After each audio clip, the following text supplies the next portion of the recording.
Tatăl nostru care ești în ceruri, suntem aici înaintea Ta în numele Domnului Hristos ca să Te rugăm să reverși binecuvântarea Ta peste Călin și Eralda.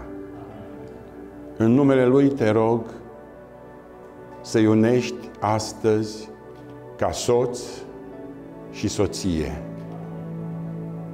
și să-i binecuvântezi cu binecuvântarea Ta, ca ei să aibă un cămin fericit aici pe pământ și să fie mântuiți în împărăția Ta. Te rog, Tatăl nostru, în numele Domnului Hristos, ca să-i călăuzești în fiecare zi și să-i ajuți să rămână statornici în decizia pe care au luat-o ca la început de orice Tu să fii prezent în viața lor. Te rog să-i binecuvântezi cu sănătate.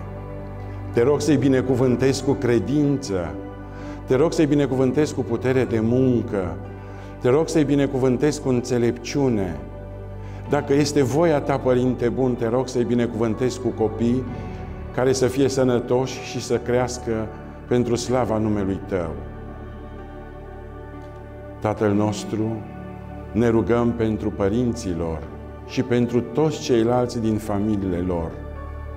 Să fii și cu ei, să-i ajut să susțină căsătoria lui Călin cu Eralda. Te rugăm în numele Domnului Hristos să lași ca Duhul Tău cel Sfânt să-i aducă sabat de sabat la biserică, să învețe din cuvântul Tău, să crească spiritual, să fie o binecuvântare pentru biserica în care fac parte.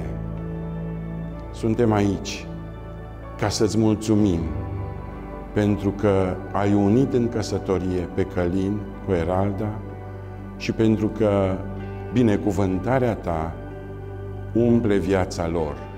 În numele Domnului Hristos Te-am rugat. Amin.